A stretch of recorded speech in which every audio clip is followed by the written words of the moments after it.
Tous les dimanches, 1h, 2h, Rothschild François Junior analyse, commente et vous aide à mieux comprendre les enjeux sociaux, politiques, économiques. Enjeux sur RFM 104.9 et sur rfmhaïti.com. Un rendez-vous hebdomadaire pour traiter des grands thèmes de l'actualité quotidienne. 1h, 2h, tous les dimanches. Enjeux avec Rothschild. C'est votre meilleur rendez-vous.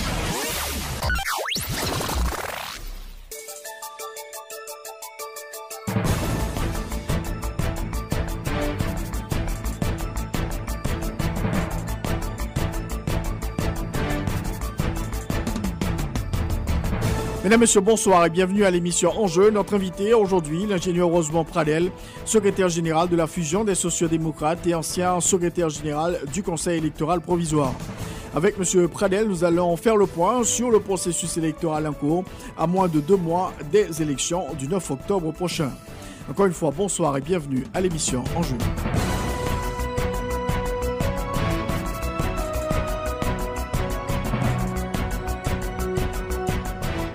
Nous avons avec nous le secrétaire général de la Fusion des sociodémocrates, l'ingénieur Rosemont Pradel, ancien haut responsable du Conseil électoral provisoire. On va parler de la situation globale aujourd'hui et aussi parler des élections. Monsieur Pradel, bonsoir et bienvenue à l'émission Enjeux. Bonsoir Rothschild, c'est un grand plaisir de parler en quelque sorte des élections, un problème majeur dans le pays et aussi important parce que ce n'est pas les élections qu'on doit trouver la voie de solution aux problèmes de ce pays. Alors, M. Pradel, comme je le disais tout à l'heure, vous êtes un ancien secrétaire général, haut fonctionnaire du Conseil électoral provisoire, et on va avoir des élections le 9 octobre prochain. Et jusqu'à date, selon tous les analystes, le thermomètre n'affiche pas, on n'arrive pas à déceler, si vous voulez, cette fièvre électorale, à détecter cette fièvre électorale au niveau du thermomètre. Qu'en pensez-vous? Bon, fièvre électorale, il n'y en aura pas. Moi, je crois qu'il n'y en aura pas, et cela pour plusieurs raisons. La première raison, c'est la situation socio-économique de la population. La situation socio-économique de la population est un résultat de mauvaise gouvernance, un résultat de l'instabilité qu'il y a dans ce pays.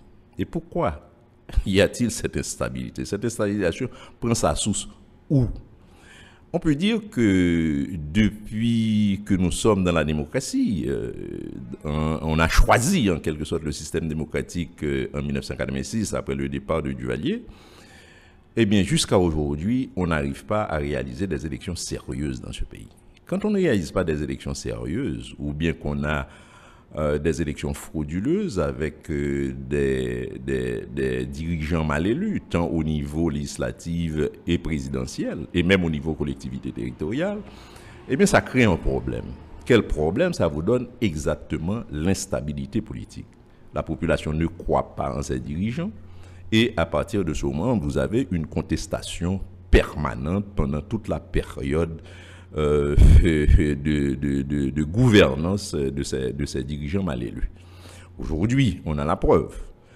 Si on considère ce qui s'est passé dans les élections de 2015, ça a démontré effectivement qu'il y a eu alors un problème grave à l'intérieur du système électoral haïtien qu'on n'a pas voulu résoudre. Parce que, premièrement, vous avez un Parlement avec des dirigeants, avec des députés et des sénateurs mal élus.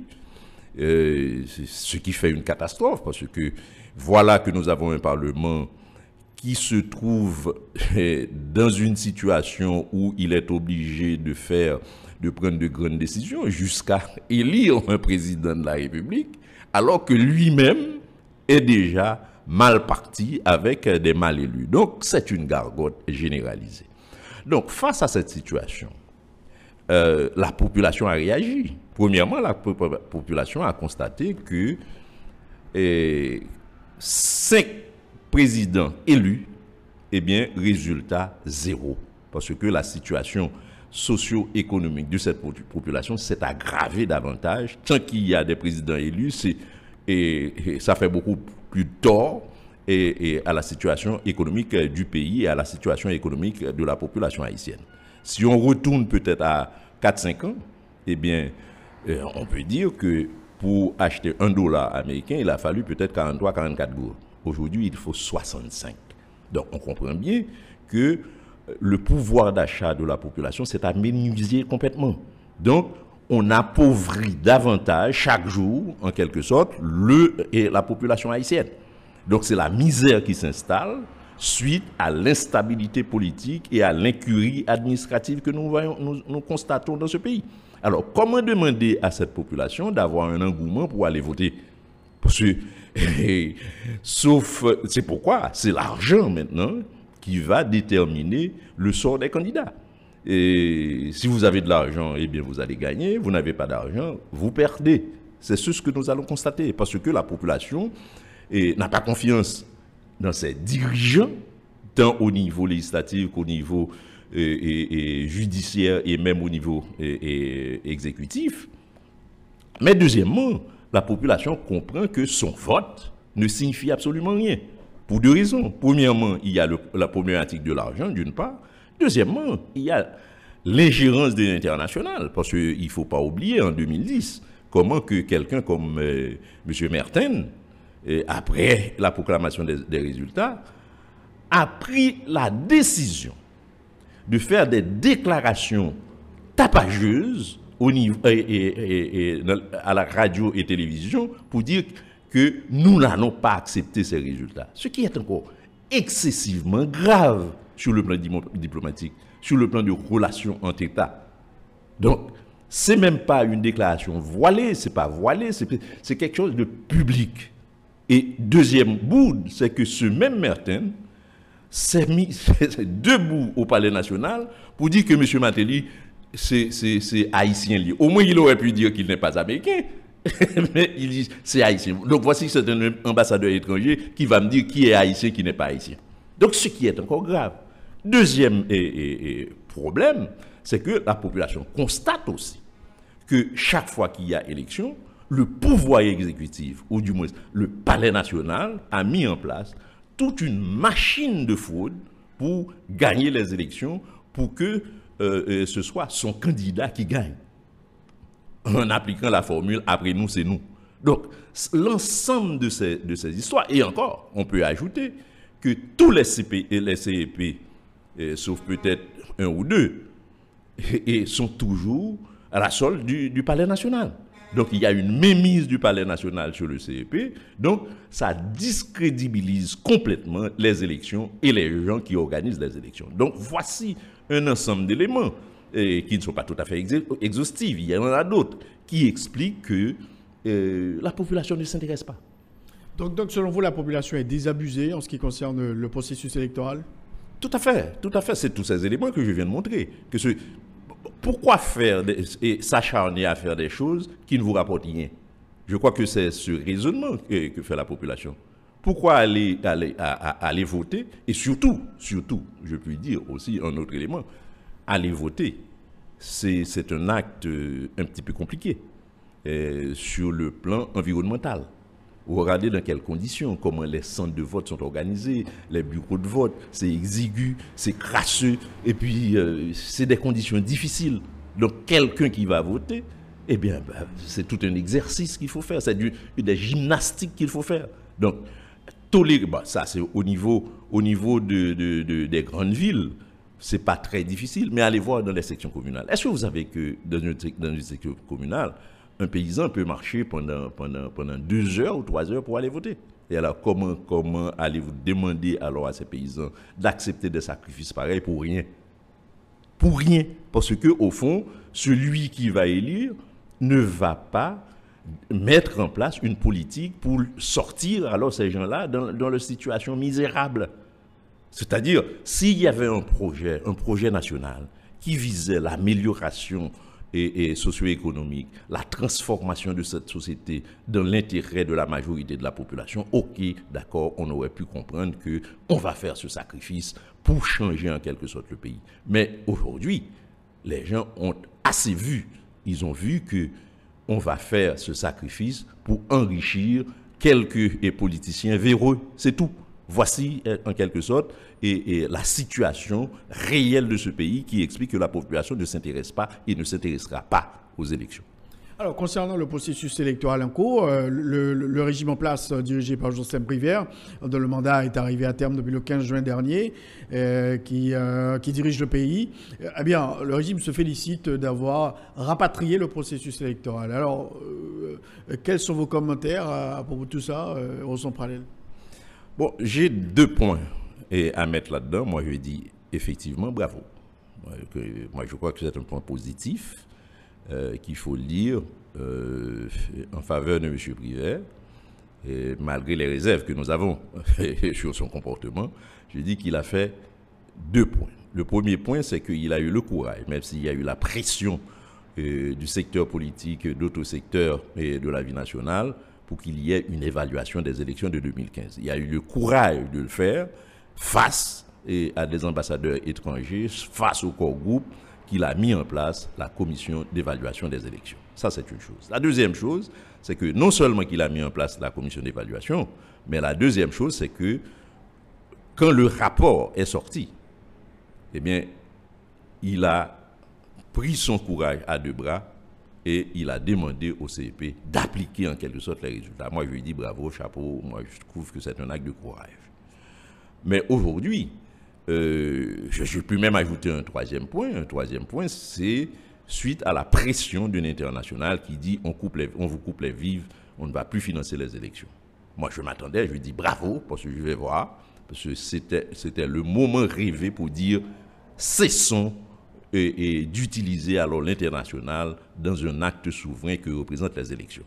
Donc, il a dit nous allons trouver l'argent pour réaliser les élections. Je dis encore bravo.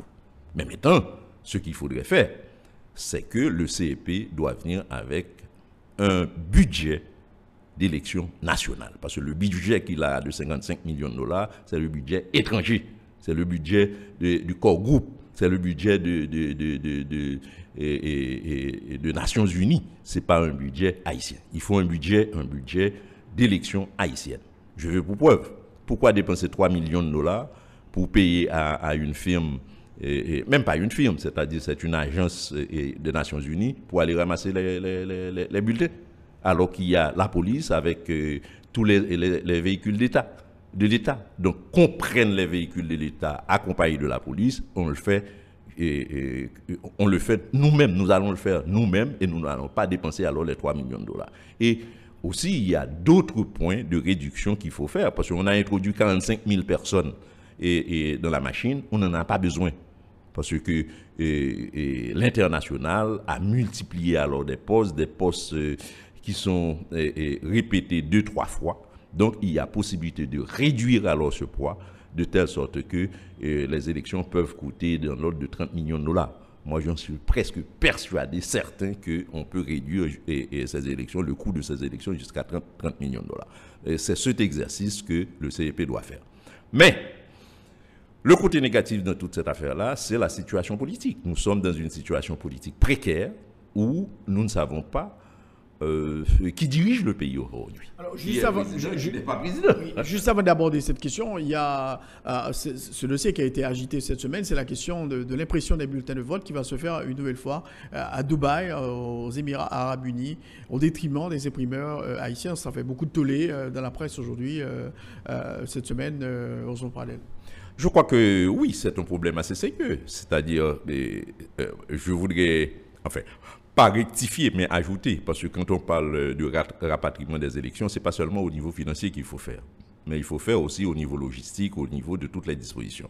Qu'est-ce qui arrive aujourd'hui? Je n'ai pas la garantie, mais je vais le dire, et je ne sais pas si je dis une bêtise ou non, parce que j'ai appris jusqu'à aujourd'hui que cet argent, ou bien le fonds des élections, sera encore géré par PNUD. Moi, je trouve que c'est une aberration. Je ne peux pas prendre.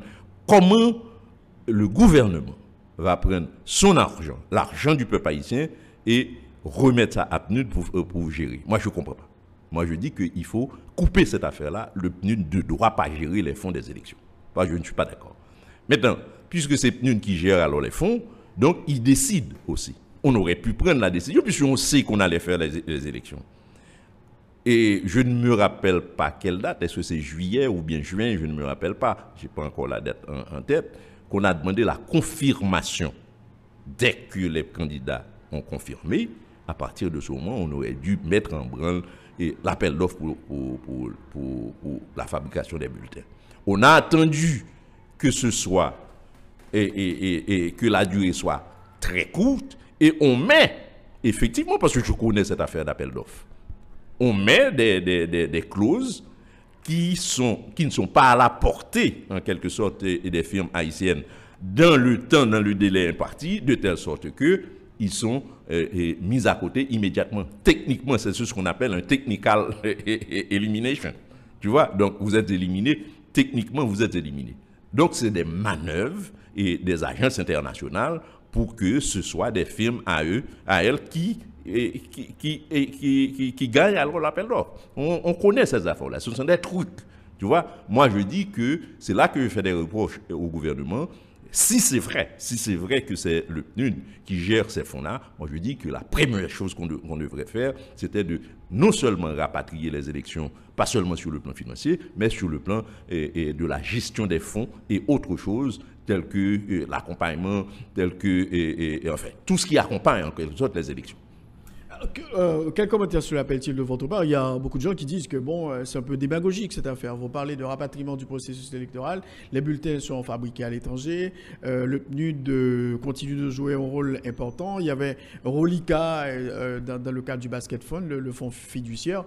Donc, de quoi parle-t-on? Oui, c'est pourquoi je dis que si on parle de rapatriement, le rapatriement doit être total.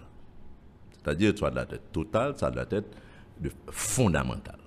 Fondamentalement, c'est nous qui payons les élections, c'est nous qui finançons les élections, c'est nous qui devons gérer les fonds. Ce n'est pas PNUD qui doit gérer. PNUD peut gérer les fonds de l'international, mais pas les fonds financés et fournis par le gouvernement haïtien. Il faut que le gouvernement haïtien puisse prendre une décision pour arrêter cette affaire.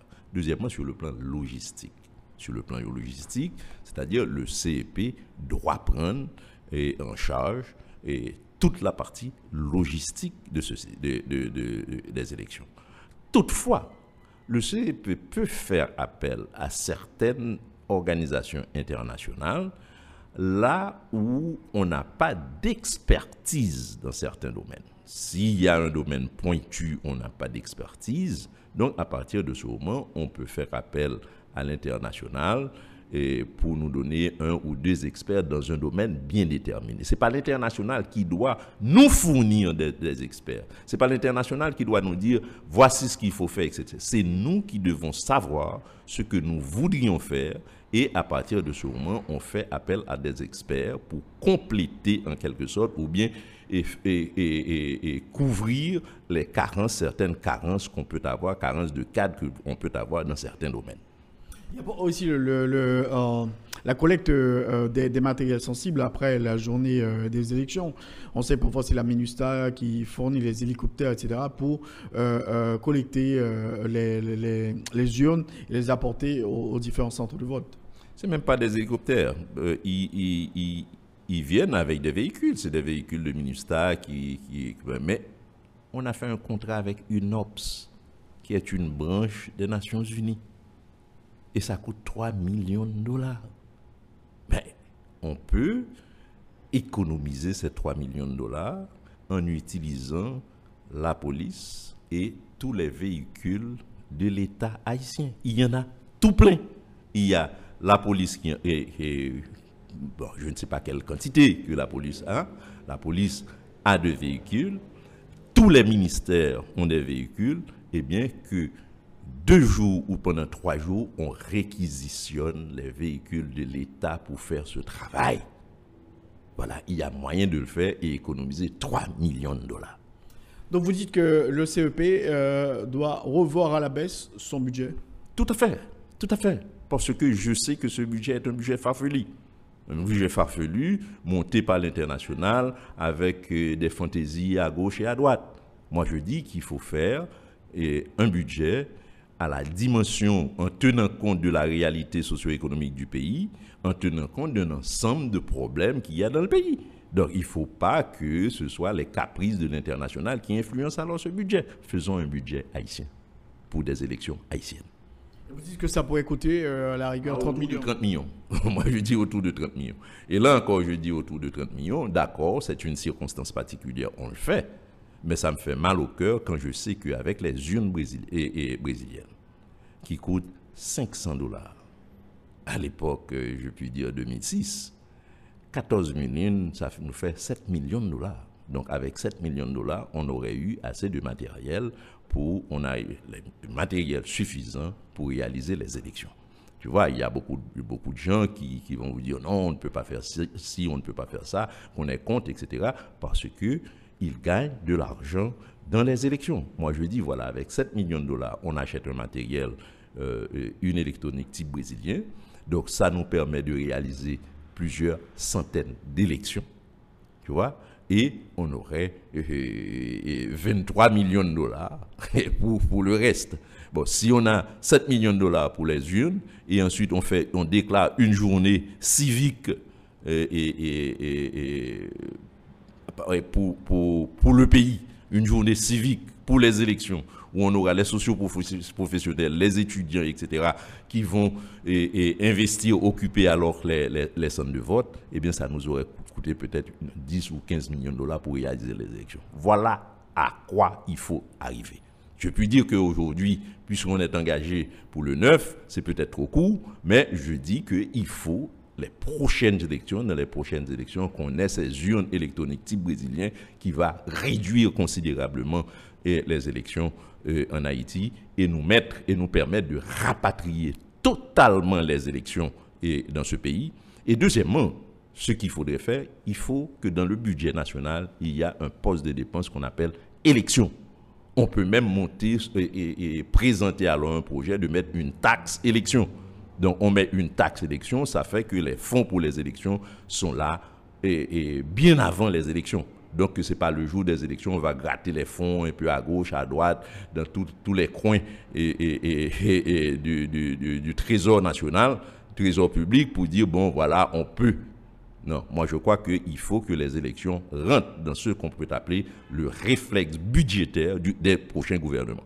Alors donc, mais la plateforme des élections a été montée, on sait, avec l'appui de la communauté internationale, et le CEP travaille sur cette même plateforme. Donc il y a beaucoup de préoccupations à ce niveau-là. Comment vous voulez rapatrier le processus électoral et en même temps utiliser la plateforme qui a été mise sur pied par l'international?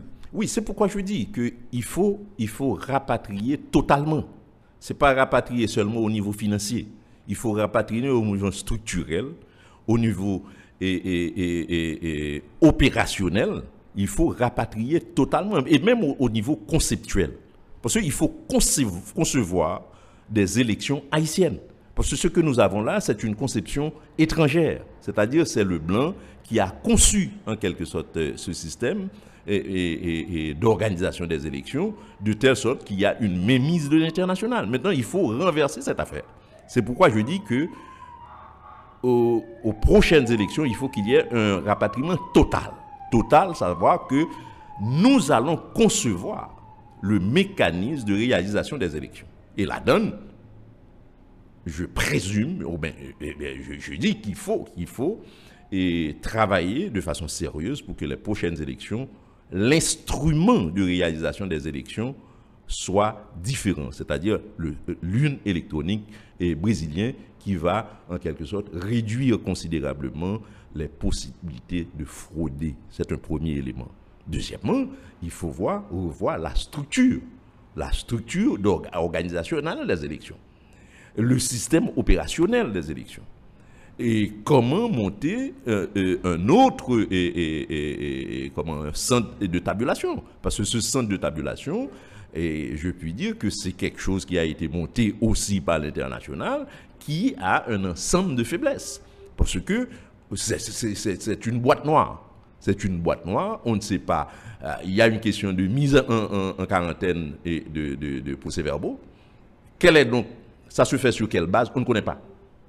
On ne connaît pas, c'est suivant les résultats qu'on veut, que l'international veut donner, eh bien qu'on définit comment faire la mise en quarantaine des procès-verbaux.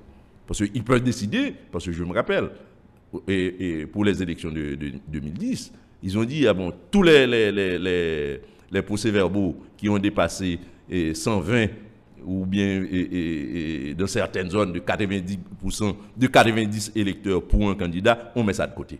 Donc, on définit les règles suivant les besoins. Moi, il faut fermer cette affaire-là. Il faut fermer ça, il faut revoir alors le centre de tabulation, que ça cesse d'être en quelque sorte une boîte noire, que ce soit quelque chose de sérieux, ouvert, et qu'il y a une réglementation connue de tout le monde. Alors, aujourd'hui, sur le plan technique, est-ce que vous pensez que le Conseil électoral est prêt? Vous avez une idée? Est-ce qu'on peut dire qu'ils sont prêts à réaliser ces élections à la date du 9 octobre? Dans toutes les déclarations qu'ils ont faites cette semaine, les responsables du CEP ont été très clairs. Les élections sont maintenues pour le 9 octobre. Bon, je comprends que le CEP fait une course contre la montre. Ils font une course contre la montre parce qu'ils veulent prouver qu'ils ont la capacité de réaliser les élections le 9 octobre. La première chose, sur le plan purement constitutionnel, et ce qu'ils font là est inconstitutionnel. Donc vous comprenez, quand même, vous démarrez les élections sur une base inconstitutionnelle. Parce que la Constitution, que ce soit la Constitution non amendée, qui vous dit c'est le dernier dimanche du mois de novembre, et qu'on réalise les élections présidentielles, que ce soit la Constitution amendée, qui vous dit c'est le dernier dimanche du mois d'octobre. Donc ce qui signifie, le CEP a pris une décision inconstitutionnelle. Quel danger qu'il y a dans ça?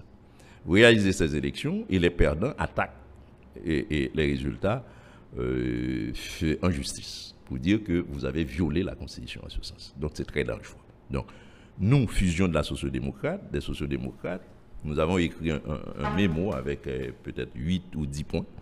Et parmi ces points, on fait la remarque au CEP, on dit de corriger cette affaire pour ne pas créer ce qu'on peut appeler une voie de scandale après les élections, après la proclamation des élections. Parce qu'il faut corriger ça, il faut vous mettre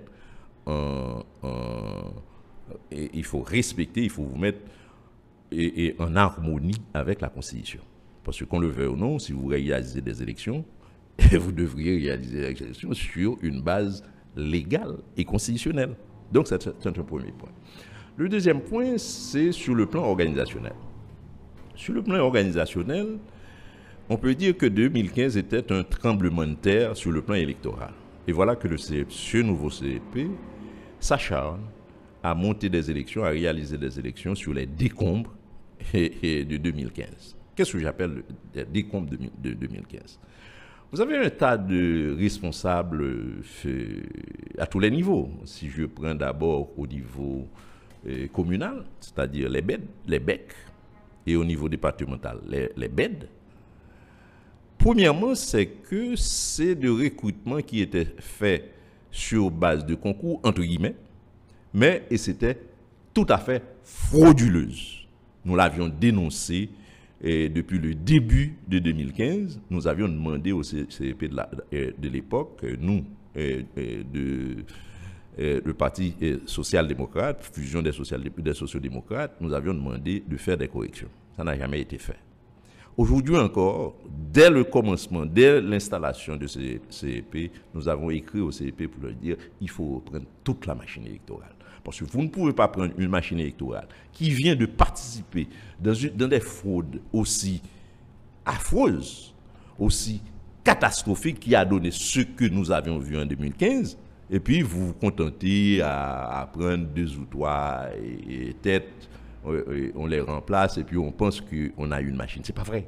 Il faut reprendre cette machine, il a fallu reprendre cette machine, de revoir la conception de la machine et avoir des gens basés sur des critères nouvelles, etc., pour avoir une machine plus ou moins fiable. Parce que, je puis dire, l'un des talons d'Achille de ce CEP, c'est que cette machine électorale, de bas en haut, n'est pas fiable. C'est-à-dire n'est pas crédible. Parce que c'est des gens qui viennent de participer à une vaste opération de fraude, dénoncée et même pas dénoncée. C'est-à-dire il y a eu un rapport officiel. Et c'est suite à ce rapport officiel qu'on a décidé d'annuler les élections législatives. Parce que, qu'on le veuille ou non, si vous annulez, le rapport a demandé de reprendre tout le processus de 2015. Comment voudriez-vous reprendre ce processus avec ces mêmes gens qui ont participé dans cette vaste opération de fraude? Donc là, je crois que le CEP a fait une erreur monumentale. Deuxièmement, même au niveau de ce qu'on peut appeler l'administration centrale. Donc dans l'administration centrale, il y a eu un tas de manœuvres déloyales au niveau de la direction, comment on appelle ça, opération électorale. Il y a des partis politiques à qui on a délivré peut-être 50% des cartes d'accréditation pour les mandataires, etc., etc. Il y a de vastes opérations de fraude qu'on a fait avec les observateurs, parce que c'était rentré dans un plan concocté au niveau du Palais national pour gagner les élections, c'est-à-dire pour voler les élections. Donc, vous ne pouvez pas me dire que vous voulez réaliser des élections avec la même structure, dans les mêmes démarches, avec presque les mêmes têtes. C'est vrai que le directeur exécutif qui était là, on l'a fait partir. Mais le reste est encore là. Donc, on ne sait pas ce qu'on est en train de concocter aujourd'hui au CEP. Troisième élément, c'est que le CEP s'est enfermé dans une tour d'ivoire et qu'il n'y a pas eu réellement de discussion avec les partis politiques, qui sont de toutes les façons un des principaux acteurs. Il y a eu peut-être 2 réunions avec les partis politiques, mais c'est le CEP qui s'érige en patron, et puis on expose, et bien c'est à prendre ou à laisser. Moi, je crois qu'on ne peut pas réaliser de bonnes élections comme ça. Parce que pour réaliser de bonnes élections, il faut arriver à avoir la collaboration, la participation, l'engagement de tous les acteurs pour y parvenir. Parce que c'est un acte, ce n'est pas un acte individuel, c'est quelque chose de collectif. C'est quelque chose qu'on réalise pour la population, pour les partis politiques, pour les candidats. Donc, il faut en tenir compte. Ce n'est pas des élections que le CEP... C'est comme si pour les 9 membres, on fait les élections, eh bien, pour qu'on arrive à nous satisfaire en tant que membre du CEP. On va dire, bon, bravo, on a gagné. Mais ce n'est pas ça. Et les élections, c'est pour la population. C'est pour le pays, c'est pour les candidats. Pourquoi je dis ça? C'est-à-dire, quand vous réalisez des élections et que c'est des fraudes qui amènent les nouveaux dirigeants, eh bien, vous participez à la déstabilisation de ce pays. Vous participez à l'instabilité politique de ce pays. Vous participez aussi à la fuite des capitaux dans ce pays et l'impossibilité de créer alors des conditions pour créer la richesse. Vous n'allez pas créer la richesse dans l'instabilité. Alors, même si la fusion des sociétés-démocrates participe à ces élections, vous avez présenté cette semaine les différents candidats de la fusion, mais vous êtes inquiet? Tout à fait. Tous les candidats sont inquiets. Tous les candidats sont inquiets, tous les partis politiques sont inquiets, tous les... je puis dire, la population, tous les secteurs de la vie nationale sont inquiets. Sauf peut-être ceux qui sont contents ou bien je puis dire en paix dans cette affaire, sauf des groupes politiques ou bien des candidats qui ont la faveur du président de la République ou bien du Palais national. Parce qu'on sait qu'il y a des gens qui ont je puis dire, l'aval du Palais national. Donc à partir de ce moment, on dit allons-y parce que moi je sais que je vais gagner. Mais tous les gens qui pensent à des élections sérieuses ont certaines préoccupations. La faiblesse de la structure à l'intérieur du Conseil électoral, le manque de vision et ce qu'on peut appeler, j'ose le dire, l'orgueil de ces membres qui pensent qu'on est en contrôle, c'est nous qui savons, on va faire ci, on va faire ça. Parce que jusqu'à présent, comprends bien, 9 août, on est août, septembre, octobre. On est à peu près 2 mois. Moins que 2 mois. Où sont les listes électorales partielles? Ça devrait être déjà prête et placardée sur dans les différents centres de vote. Deuxième problème. Le CEP prend la responsabilité de dire qu'il faut que les mandataires soient inscrits en ligne. Mais ils ne se rendent pas compte de quoi ils parlent. Parce que quand vous demandez à des partis politiques d'inscrire tous les mandataires en ligne, ça fait presque 14 000 personnes qu'il faut inscrire. Maintenant, quel est le mécanisme pour avoir des mandataires? C'est des gens, parce que généralement, c'est pas, je ne peux pas me dire qu'il n'y a aucun parti politique qui va me dire qu'il va avoir 14 000 mandataires, c'est 14 000 mandataires qui sont membres de partis politiques. Ce n'est pas vrai. Parce que il y a beaucoup de gens qui ne sont pas membres de partis politiques. Ce sont des gens, soit des sympathisants, soit des gens qui sont là, qui ont besoin d'un petit boulot. Maintenant, vous prenez alors ces gens-là, vous les inscrivez en ligne et le CEP vous dit à 3 jours des élections, vous ne pouvez rien faire et vous ne pouvez pas changer. Alors, vous comprenez qu'à 3 jours des élections, et puis 20-30% de vos volontaires vous dire, écoute, moi, je ne veux pas 500 gouttes, il faut 3000 gouttes. Mais qu'est-ce que vous allez faire? Parce que vous ne pouvez plus les changer. Vous ne pouvez plus les changer. Donc, pour moi, je dis que avec ce mécanisme, le CEP jette en quelque sorte les candidats et les partis politiques en pâture devant les mandataires. Parce que maintenant, le mandataire va faire chanter les candidats et les partis politiques. Donc, moi, je dis que ce système, pour moi, vient compliquer en quelque sorte la situation. Compliquer la situation, d'une part, mais deuxièmement, je ne vois pas la raison, je ne vois pas qu'est-ce que ça peut apporter comme élément nouveau ou bien comme amélioration du mécanisme électoral. Pourquoi? Le CEP a pris une décision que nous, au niveau de la fusion des sociodémocrates, nous applaudissons des deux mains, à savoir, il n'y aura plus de vote sur procès-verbaux. Ça veut dire quoi?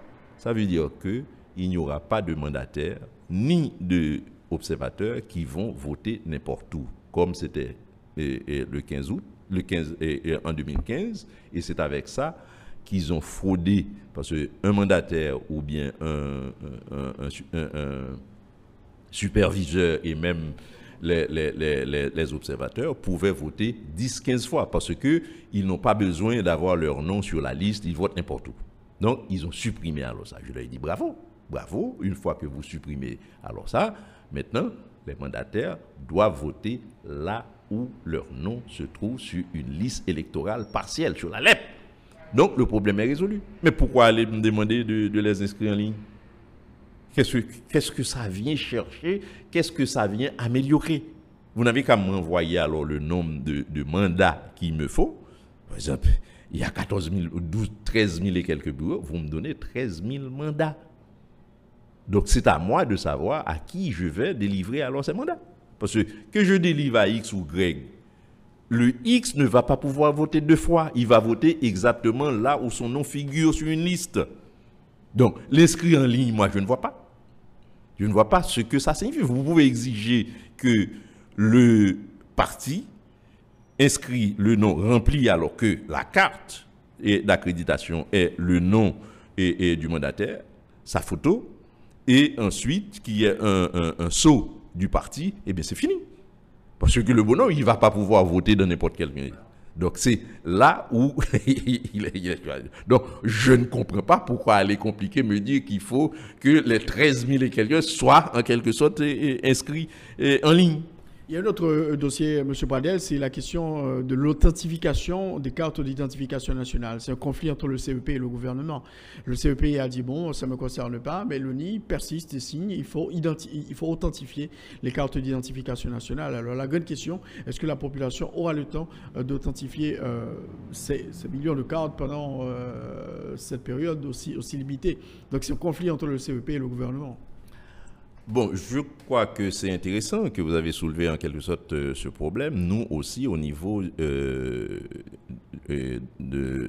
parti, Fusion des sociodémocrates, dans le mémo qu'on a envoyé au CEP, ce point-là, on l'a soulevé. On a demandé au CEP de trouver alors une entente, un accord avec l'ONU pour qu'on ait une décision claire sur cette question. Maintenant, j'ai entendu un responsable, c'est le directeur exécutif du Conseil électoral, il était très clair, moi je suis d'accord avec lui, très d'accord avec lui, et c'est vrai ce qu'il a dit, on n'a pas besoin d'une carte d'identification authentifiée pour voter, parce que, analysons ce que c'est que voter. Et c'est même constitutionnel. Pour voter, il faut qu'on prouve qu'on est haïtien. Eh bien, cette carte dit authentifié ou pas authentifié. Authentifié ou pas authentifié, on dit que celui qui est porteur de cette carte, avec son nom, sa photo, il est haïtien. Ou bien il est haïtienne. À partir de ce moment, il peut voter. Parce que voter, c'est un acte civique. Tu vois, c'est un acte civique. C'est un droit que j'ai, en tant que haïtien, de voter. Donc, je n'ai pas besoin d'avoir une carte authentifiée ou pas authentifiée. D'ailleurs, dans les autres pays, dans plusieurs autres pays, on a une carte électorale qui est différente de cette carte-là. Tu vois, parce que si vous allez au Brésil où il y a le vote est obligatoire, vous êtes obligé de voter. Donc, à partir de ce moment, vous avez une carte électorale qui les fait mention que vous avez voté. Voilà, ce n'est pas la carte qui est d'identification, mais c'est une carte électorale qui non seulement vous identifie en tant que citoyen, que vous êtes citoyen de ce pays, mais qui dit que vous avez voté. Maintenant, ce que nous avons là, on utilise alors cette carte d'identification, on l'utilise pour voter, mais plusieurs personnes disent, et l'appellent 4, non, ils disent, comment ils disent encore, c'est 4 de vote ou bien 4, il y a une affaire comme ça, comme si on assimile en quelque sorte, carte électorale, voilà, on l'appelle carte électorale, c'est pas une carte électorale, c'est une carte d'identification nationale.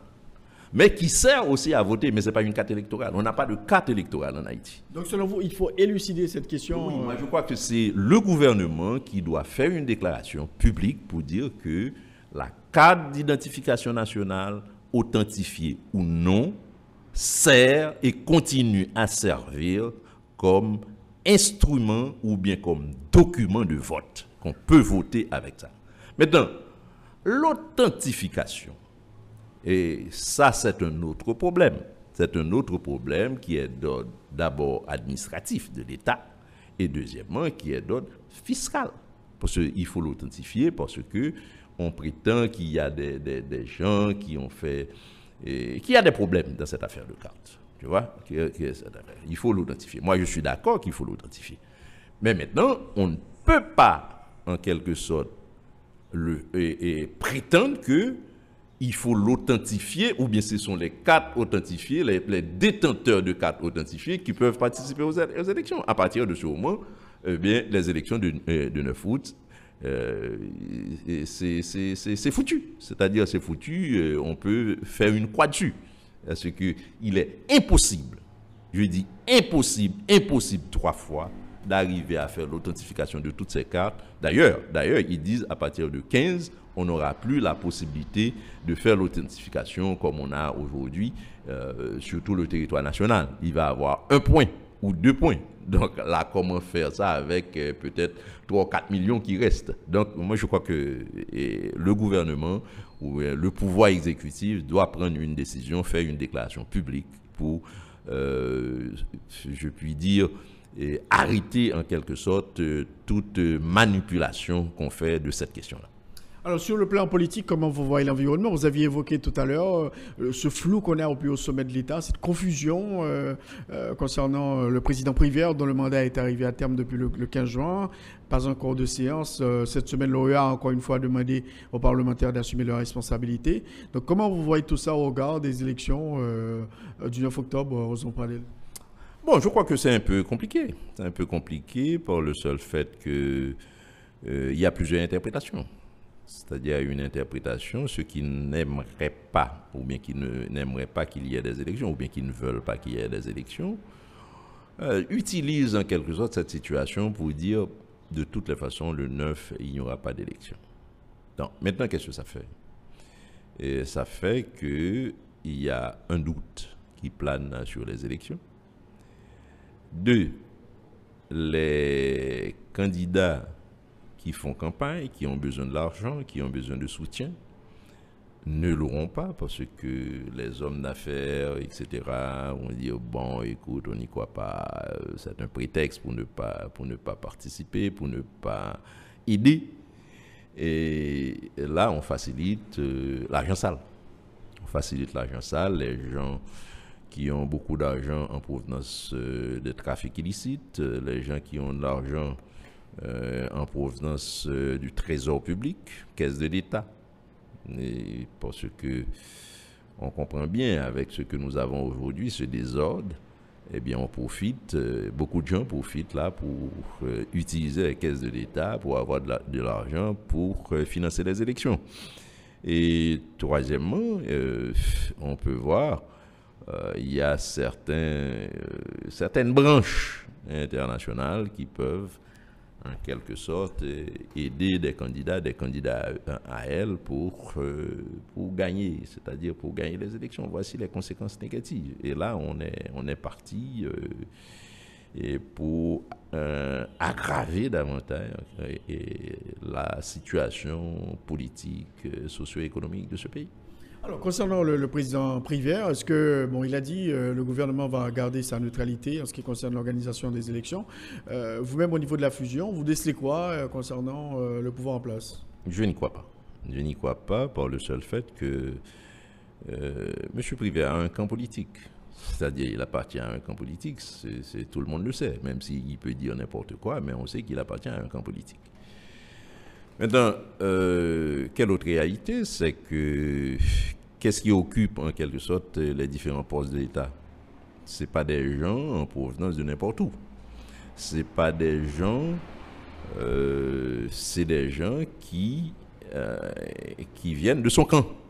C'est-à-dire de son camp, qui sont ministres, qui sont directeurs généraux, qui sont des directeurs des organismes autonomes de l'État. Et c'est eux qui ont la possibilité de manœuvrer. C'est-à-dire que, comme c'est la pratique dans ce pays, le palais national va se positionner le moment venu. On le sait. Mais c'est là que le bas blesse, c'est que ça va avoir des conséquences assez fâcheuses. Et c'est par où le scandale va venir. Donc, tu vois, donc c'est assez dangereux. C'est-à-dire, c'est assez dangereux.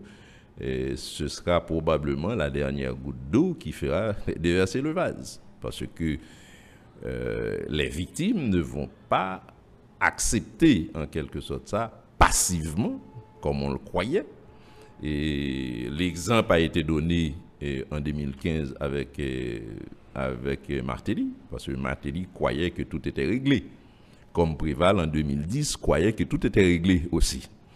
Donc, nous disons que nous ne sommes pas dupes, nous comprenons très bien ce qui se fait, mais attendons le moment venu.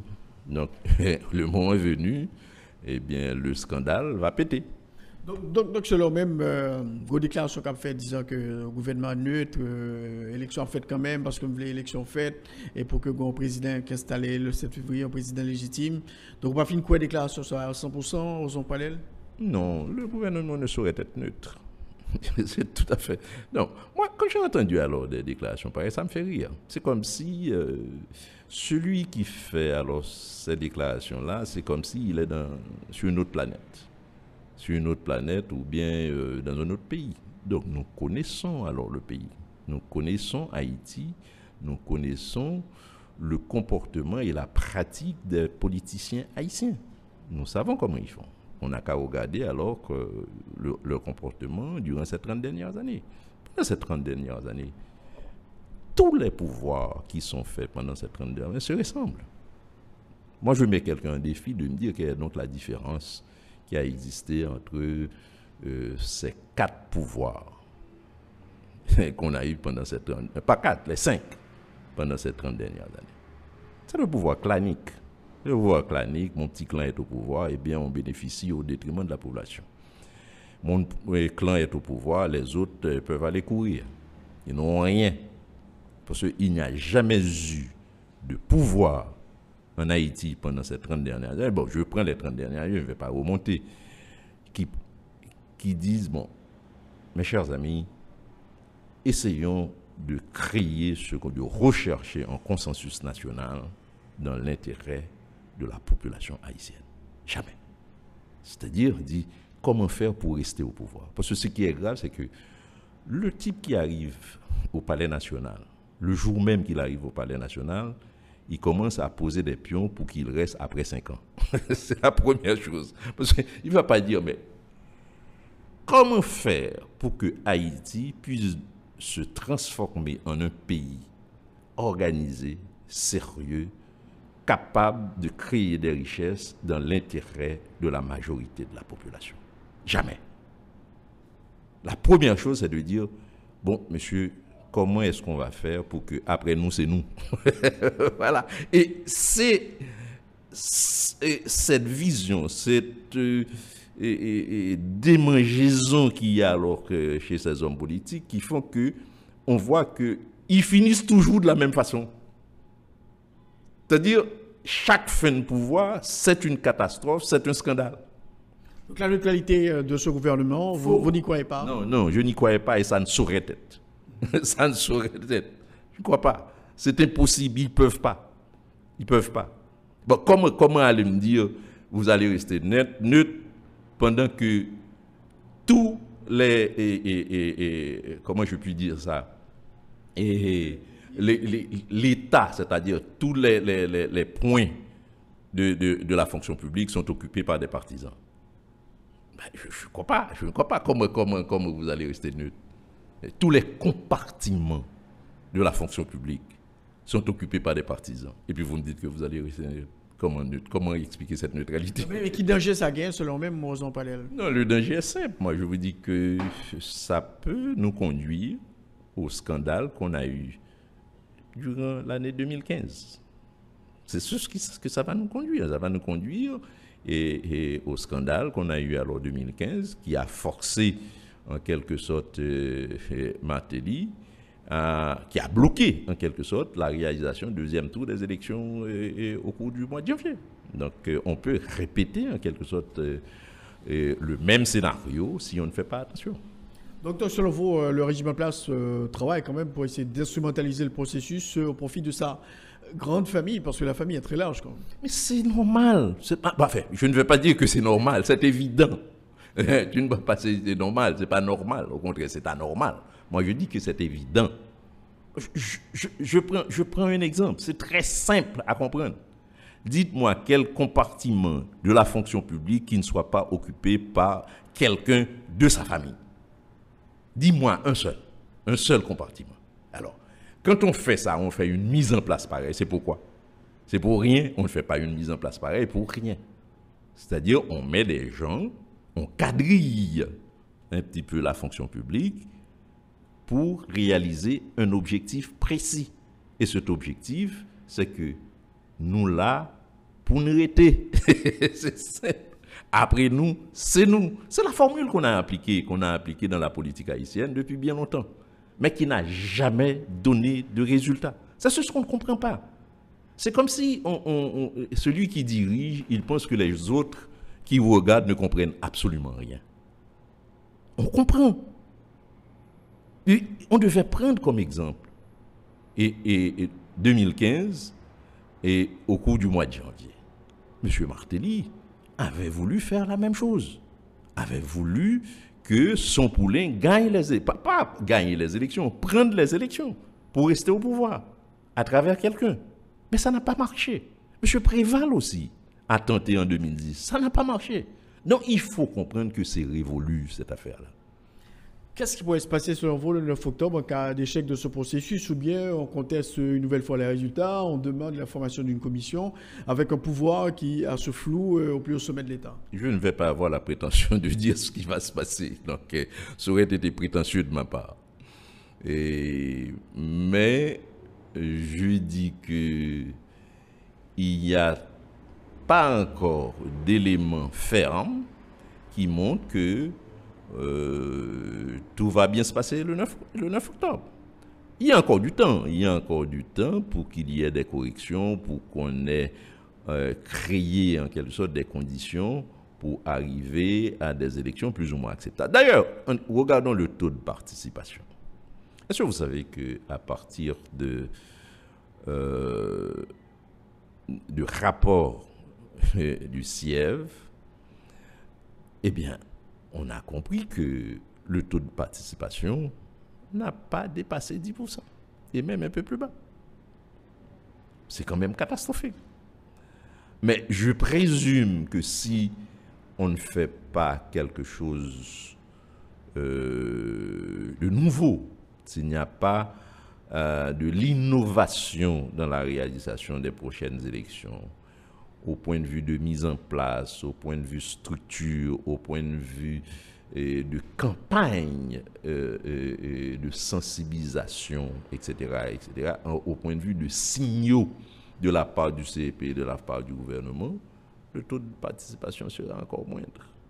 Donc, c'est vrai que certains partis politiques, comme la fusion des sociaux-démocrates, qui n'étaient pas dans les élections de 2015, l'élection présidentielle de 2015, et dont l'objectif, c'est aller convaincre, en quelque sorte, les indécis, et pour une plus grande participation, parce que, comprenez bien, on a dépensé combien? Plus de 80 millions de dollars qu'on a dépensé pour réaliser les élections de 2015, les élections présidentielles de 2015. Et si on regarde ce qu'ont dépensé alors les candidats, c'est pas moins de 30 millions de dollars.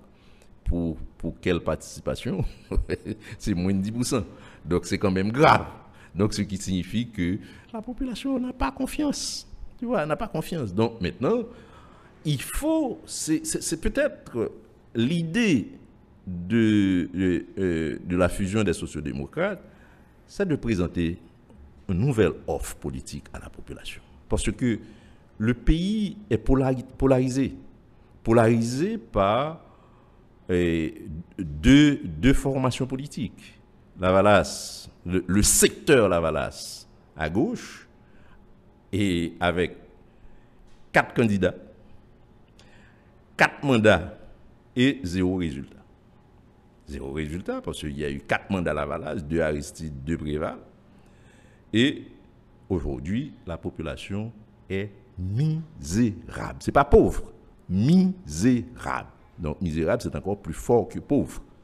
Maintenant, 5 années de Matéli, eh bien, c'est 5 années polarisation, bataille, et corruption, et déstabilisation totale, destruction des institutions, et crise politique, crise post-électorale et crise politique. Voici alors le résumé de ces 30 dernières années sur le plan politique. Au point de vue gouvernance, au point de vue structuration du pays, c'est zéro, c'est-à-dire c'est l'échec total. Donc nous, de la fusion des sociaux-démocrates, nous voulons proposer à la population la mise en place d'un projet national qui vise la construction d'une nouvelle Haïti dans l'intérêt de la majorité de la population. Construisons alors ce projet national. Qu'est-ce qu'on fait de ces 27 000 km²? Parce que après 212 ans d'indépendance, voici quel pays qu'on a. C'est l'échec de toutes les élites de ce pays. Toutes les élites. Élites économiques, élites intellectuelles, élites politiques, élites sociales. Voici ce qu'on a mis, on a construit pendant 212 ans. Donc nous dit assez, c'est assez. Trop, c'est trop. Il faut arrêter. Il faut arrêter. Il faut qu'on se mette d'accord, qu'on s'assied ensemble. Il faut qu'on dise, qu'on fasse un choix. Qu'est-ce qu'on fait de ces 27 000 km² qui s'appelle Haïti aujourd'hui, avec plus de 10 millions d'habitants, désespérés complètement. Donc c'est ce que la fusion des sociaux-démocrates veut proposer. C'est un projet national pour une nouvelle Haïti dans l'intérêt de la majorité de la population. Le président Privert, il va rester jusqu'au 7 février 2017, c'est ce qu'il dit. Bon, il y a le dire, il y a le faire. Bon, je ne sais pas. Comme il arrive à faire des acrobaties de 14 juin jusqu'à nos jours, ça lui fait 2 mois d'ailleurs, 2 mois d'acrobatie. Et je ne sais pas, est-ce qu'il va avoir assez d'énergie et d'énergie pour continuer alors ces acrobaties et arriver jusqu'au mois de février. Et maintenant, moi je crois que c'est vraiment dangereux. C'est dangereux, c'est contre-productif. Et quand je dis c'est dangereux, c'est contre-productif, c'est dire que cette pratique a détruit complètement ce qu'on peut appeler la valeur dans ce pays. Quelqu'un qui a signé un papier. Qui s'est engagé pour réaliser quelque chose dans une période de temps 120 jours. C'est pas fait. Et puis, vous insistez à dire que ma mission n'est pas terminée. Mais c'est quelle audace! Et il y a des gens qui répètent alors la même chose, que ma mission n'est pas terminée. Mais on ne s'en rend pas compte que M. Martelly aurait pu dire la même chose aussi. Il a dit oui, mais je n'ai pas réalisé les élections. L'une de mes missions, c'était de réaliser les élections pour que je remette l'échappe à un président élu. Il aurait pu prendre le même argumentaire, dire que ma mission n'est pas encore terminée, je reste encore au pouvoir. Donc, en le disant, on ne se rend pas compte qu'on a ouvert la porte à une série de démagogies, etc. C'est comme si aujourd'hui, la parole donnée, le respect de la parole donnée, le respect des lois, des principes, ça n'existe plus en Haïti. À partir de ce moment, quel exemple on donne aux jeunes? Quel exemple on donne aux autres? Parce qu'aujourd'hui, n'importe qui peut faire n'importe quoi et il trouve alors une sorte de palliatif pour dire non, écoutez, etc., etc., etc. Il se cache derrière quelque chose. Vous ne pouvez rien dire parce que le président de la République l'a fait. On ne se rend pas compte que le président de la République, c'est comme si on ignore que le président de la République, c'est le premier des citoyens. Quand en tant que premier des citoyens, vous dites n'importe quoi, vous faites n'importe quoi, quel exemple que vous donnez? Parce qu'un président de la République, vous êtes le premier citoyen, vous êtes le modèle. Il y a des choses que vous ne pouvez pas faire, que vous ne devriez pas faire. Alors on fait ça, et tout le monde, je vois des gens qui sont en train de défendre cette idée-là. C'est ce qui est encore terrible. Parce qu'il a dit, moi j'avais un mandat, mais j'avais aussi une mission, et que je suis un président légitime parce que j'ai été élu sénateur de la République, j'ai été élu président du Sénat, j'ai été élu par l'Assemblée nationale qui est légitime, donc je suis légitime, et il n'y a pas encore de séance, donc j'y reste jusqu'au 7 février 2017.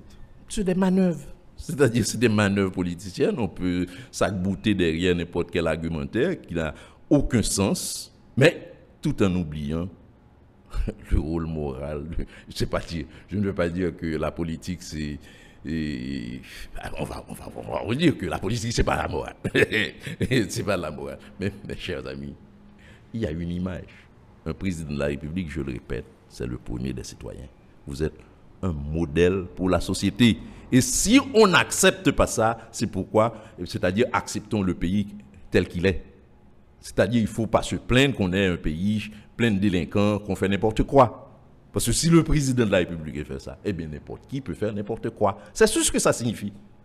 Il ne faut pas s'étonner. Prévert a dit qu'il n'est pas responsable parce que il revient au Parlement de décider. Oui, je sais, c'est un pays de bouc émissaire. On cherche toujours un bouc émissaire pour expliquer alors la faute qu'on a commise. Parce que l'Haïtien n'a jamais le courage de dire « Oui, c'est ma faute, j'assume la responsabilité ». C'est jamais la parole d'un Haïtien. On explique toujours sa faute. C'est pas ma faute, c'est la faute de l'autre. Tu vois, c'est toujours la faute de l'autre, c'est toujours ma faute. Et il aurait pu dire, comme mon mandat, c'était 120 jours, messieurs les parlementaires, voici comment l'échappe. J'attends votre décision. Si vous voulez que je continue, vous me rappelez. Si c'est un autre, ok, d'accord. Mais on lui dit, ah non, cher, tu es en train de jouer. C'est ridicule en politique, il n'y a pas ça. C'est-à-dire, alors, il y a une belle formule. Ah, politique, c'est rapport de force. Politique, c'est rapport de force. C'est-à-dire, vous n'avez pas de force, eh bien, et vous ne pouvez pas changer les choses. Dire, bravo, les États-Unis auraient pu, parce que les États-Unis, il n'y a aucun pays qui a autant de force que ce pays-là. Aurait pu dire, bon, puisque c'est moi qui ai la force, à partir de ce moment, je vais mettre tous les pays sous coupe réglée. Voilà. Il aurait pu dire que c'est moi qui ai de la force, je vais mettre tous les pays sous coupe réglée. Moi, je ne crois pas que ce soit comme ça. C'est mauvais président. Ce que je voudrais dire, c'est que si c'était vrai, on aurait eu des résultats. Parce qu'aujourd'hui, quand on regarde l'état de ce pays, cette formule, je crois que n'apporte pas de résultats. Donc c'est un mauvais précédent, selon. Bon, oui, tout à fait, tout à fait. Moi, je crois que c'est pas seulement un mauvais précédent.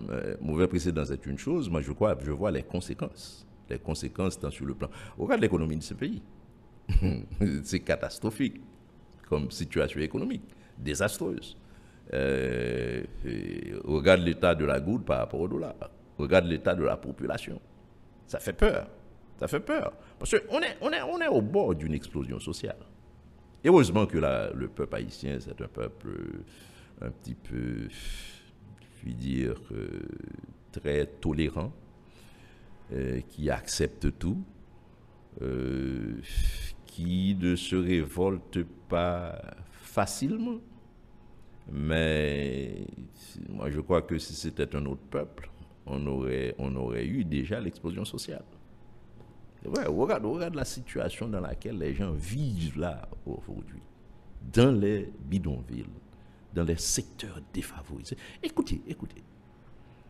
Aujourd'hui, quelqu'un qui a 50 gouttes pour une journée et qui a une famille, qu'est-ce qu'il peut faire avec? Donc, vous comprenez bien, celui qui ne travaille pas, c'est-à-dire la tranche de population qui ne travaille pas, qui est majoritaire, mais comment elle vit? Comment elle vit la tranche de la population qui ne travaille pas, qui est déjà majoritaire? Parce qu'aujourd'hui, toi et moi, qui sommes de la classe moyenne, on voit comment c'est déjà difficile, c'est très dur. Hein? C'est très dur. Donc, et pour ceux qui ne travaillent pas, qui n'ont pas de revenus, donc c'est comme si on n'a pas réfléchi à ça. Enfin. Merci beaucoup, Ozon Pralel, d'avoir été les invités à notre émission aujourd'hui. Merci beaucoup. C'est à moi de vous remercier. Je lui dis que c'est un plaisir. Donc, je suis toujours prêt à faire des réflexions, faire des propositions pour voir comment on peut sortir alors ce pays dans cette situation, dans ce trou où il se trouve aujourd'hui. Parce que on est un pays qui ne fait que générer le désespoir, le dégoût. Je ne vais pas rentrer encore dans le débat de la réaction des jeunes de ce pays.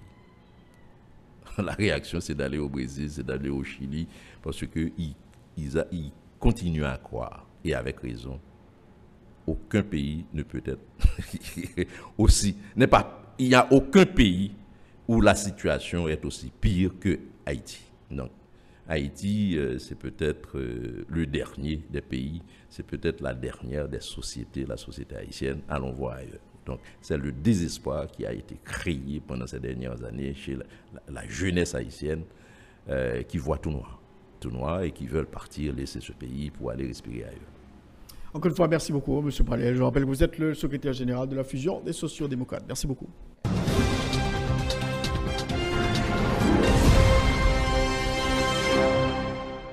Ici s'achève l'émission Enjeu. Merci de l'avoir suivi. On a eu comme invité aujourd'hui l'ingénieur Ozon Pralel, secrétaire général de la fusion des sociaux-démocrates. La reprise de cette émission est à 4h et à 9h sur RFM 104.9, rfmhaiti.com et aussi sur TuneIn Radio. Bon long week-end à tous et à toutes. Au revoir. Tous les dimanches, 1h-2h, Rothschild François Junior analyse, commente et vous aide à mieux comprendre les enjeux sociaux, politiques, économiques. Enjeu sur RFM 104.9 et sur rfmhaiti.com. Un rendez-vous hebdomadaire pour traiter des grands thèmes de l'actualité quotidienne. 1h-2h, tous les dimanches. Enjeu avec Rothschild. C'est votre meilleur rendez-vous.